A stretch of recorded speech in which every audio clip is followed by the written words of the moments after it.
সোনা চোরাচালানির দায়ে চট্টগ্রামের শাহ আমানত আন্তর্জাতিক বিমানবন্দরে বিমান বাংলাদেশ এয়ারলাইন্সের BG-148 ফ্লাইটের বোয়িং 777 এয়ারক্রাফটটি জব্দ করেছে শুল্ক বিভাগ। এর আগে বৃহস্পতিবার সকালে বিমানে তল্লাশি চালিয়ে আতিয়া সামিয়া নামের এক যাত্রীর কাছ থেকে 20টি গোল্ডবার আটক করা হয়।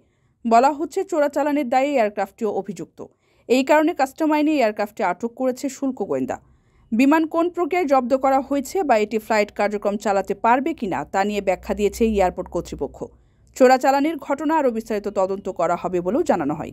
আসলে আজকে সকালে যে ঘটনা ঘটেছে, এটা প্লেনটা 10:52-তে ঢাকায় চলে গিয়েছে। বাট মিস্টার মিনহাজউদ্দিন, যে আছে কাস্টমস ইন্টেলিজেন্সের আঞ্চলিক প্রধান, ওনার মাধ্যমে আমরা জানতে পারলাম, উনি বলেছেন এটা আসলে কাগজে কলমে জব্দ করা, যার কারণে বিমানকে একটা জবাবদিহিতার আওতায় আনা যাবে। বিমানের আসলে সিটের নিচে যে সোনা লুকানো ছিল, এটা তো আসলে যাত্রীর পক্ষে সম্ভব না।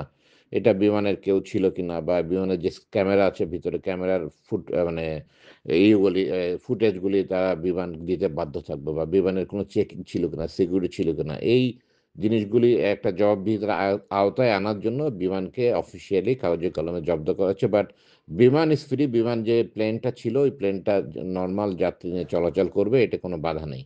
কারো কাছে স্বপ্ন পূরণ, কারো আনন্দের উপলক্ষ, আবার কারো জীবন পাল্টে দেওয়ার মুহূর্ত, কখনো জীবন বাঁচাতে সর্বোচ্চ গতিতে উড়ে চলা, কারো আবেগের শেষ মুহূর্ত, আপনজনের শেষ বিদায়ে শামিল হওয়া, এমন সব ইচ্ছে পূরণে সর্বনিম্ন ভাড়ায় দ্রুতগতির বাহন প্রবাসী হেলিকপ্টার। আপনার প্রয়োজনে যোগাযোগ করুন আমাদের হটলাইনে।